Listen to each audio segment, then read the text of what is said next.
皆さんこんにちは、うみこです。今日はバッテリーメーカーとして有名なエコフローさんからリバー2マックスというポータブル電源が届きましたので、この新しいポータブル電源を持ってお出かけしています。やっぱりがっつり使ってみないとよくわからないので、先日車中泊でも実際に使ってみました。で、今回はその時の感想を踏まえながら、このリバー2マックス実際にどうなのかっていうところを語っていきたいと思います。一応案件にはなるんですけど、私の正直な感想をレビューしていきます。商品情報とお得なセール情報を概要欄に載せてますので、気になった方はそちらもご覧ください。早速開封してみました。こちらがエコフローさんのリバー2マックスです。こういう感じで前面にポートが集約されていて、側面はすっきりとしたデザインになっています。サンキューレターと取扱説明書&保証書が入っていたんですが、どちらもしっかりと日本語対応されていました。ケーブル類が3点同梱されていて、 AC 充電ケーブル、シガーソケット充電ケーブルと DC5521 充電ケーブルが入っていました。サイズが横 26.9 センチ、縦 19.6 センチ、奥行き 25.9 センチです。リバー2シリーズの中では中サイズのものになります。ちょっと持ち手の位置が変わってて、真上じゃなくて角のところが持ち手になってます。最初正直変な形だなと思ったんですけど、これ意外と持ちやすかったです。重さが 6.1kg なので、女性の私でも片手で持つことができました。持ち手が後ろについていることで、上が平面になって物が置けるようになってます。ただ後ろに出っ張っている分、置き場を決めるときは奥行きを確保する必要があります。では正面から見ていきましょう。中央にボタンがあって、ポチッと押すと電源が入りました。長押ししなくていいんですね。電源を切るときは長押しです。電源ボタン上にはディスプレイがついていて、使用可能時間、バッテリーの残量、インプットアウトプットの数値が見れるようになってます。出力ポートは USB-A が3つと USB-C が1つ。この USB-C があるかどうかっていうのが、私がポタ電を選ぶ上ですごい大事にしているポイントで、スマホとか PC とか高速充電使いたいので、タイプ C は絶対欲しいですね。AC 出力に関しては2ピンが2つと3ピンが2つで合計4つついてます。 DC 出力はシガーソケットが1つ。野外で使ったりとか DIY で使ったりすると結構汚れるので、このカバー付きが嬉しいです。さらに DC5521 が2ポートあります。容量が 512Wh。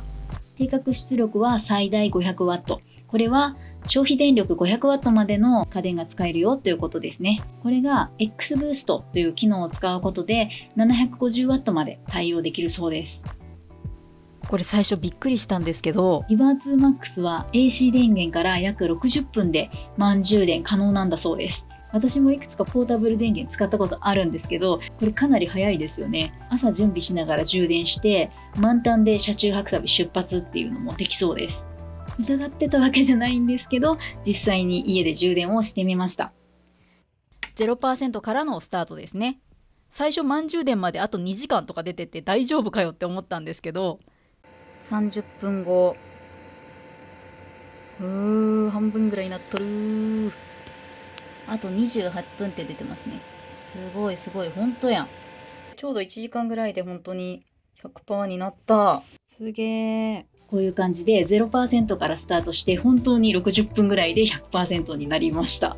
充電方法は AC 以外にシガーソケット充電、ソーラー充電、USB-C 充電に対応していて、合計4通りの充電方法があります。先日実際に車中泊に持って行って、私だったらこう使うっていうイメージで使ってみました。私が車中泊で使っているボンゴはサブバッテリーを積んでいるので、ポータブル電源なしでも電気は確保できます。ただ電源の位置が動かせないですし、使えるポートの数も限られているので、やっぱりポタ電あると便利だなっていう時があります。まずは車中泊ではほぼ毎日使う炊飯器、これを使ってみようと思います。消費電力 240W なので、余裕で使えますね。AC ポートで使います。うなり始めた。しばらくするとファンが回る音がし始めました。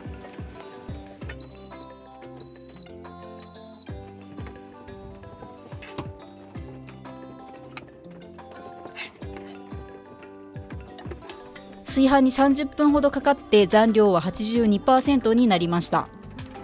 寒い時期だとヒーターなんかも使う機会があるかもしれません。このヒーターが消費電力 300W です。このまま使い続けるとあと何時間使えるよっていうのがディスプレイに出るのもいいですよね。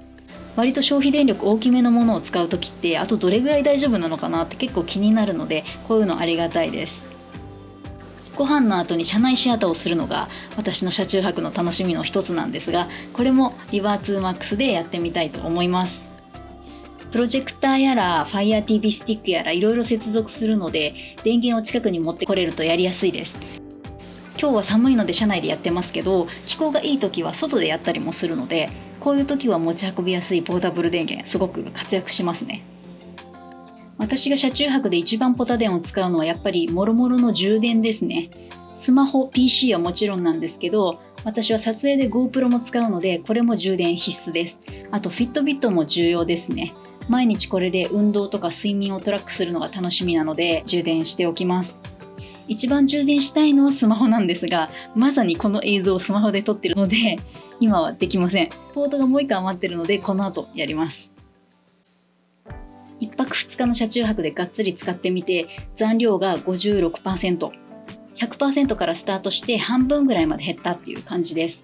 冷蔵庫とかずっと動かし続ける場合だともう一つ容量の大きなものの方が安心かなっていう印象なんですが、私みたいな使い方なら短期の車中泊旅で十分使える容量だなと感じました。車のシガーソケットから充電したりソーラー充電しながらであれば長旅でも使えそうな感じです。ちょうど充電の話になったのでソーラー充電の話をちょっと詳しくしたいと思います。旅先での充電方法としてソーラー充電ってすごい魅力的だと思うんですよね。エコフローさんはソーラーパネルも作られていて、こちらが 160W ソーラーパネルという商品です。折りたたみ式でバッグみたいな形なので持ち運びもしやすいです。重さが 7kg ですね。ソーラーパネルを広げるとこんな感じになってます。ソーラーパネルに同梱されているケーブルを使って充電をすることができます。こういう感じでプラスとマイナスを合わせて接続すると、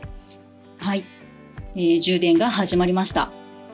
晴れたり曇ったりの天気だったんですが、日が出てると 130W ぐらいまで出ました。あと何時間で満充電っていうのが分かるのも良かったです。ソーラー充電ってなんかワクワクしますよね。無から何かを作り出してる感というか、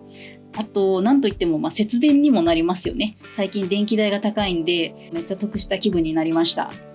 はじめにこちらのリバー2 MAX は最大対応出力が 500W ですよとお話ししたんですが、私が普段車中泊で使っている製品だと 500W を超えるようなものは一つもなくて、消費電力は全然気にせずに使ってました。X ブーストを使えば 750W まで使えるんですが、その機能は持て余してしまったっていうような状態ですね。この X ブーストっていうものの仕組みとしては、家電の消費電力を抑えることで過負荷の状態にならずに消費電力の大きい家電が使えるっていうことだそうです。なので家電によってはパワーがちょっと弱くなってしまうこともあるかもしれないんですけど、使用できる商品の幅が広がるっていうのはすごく便利ですよね。エコフローアプリっていうのがあって、遠隔でリバー2 MAX をモニタリングしたり制御したりできるものになっています。本体の温度なんかもここで確認できるんですね。放電充電のレベルを調節してバッテリーへの負担を減らしてあげたりとか、待機時間を何分にする何秒にするとか、かなり細かい設定ができるようになってます。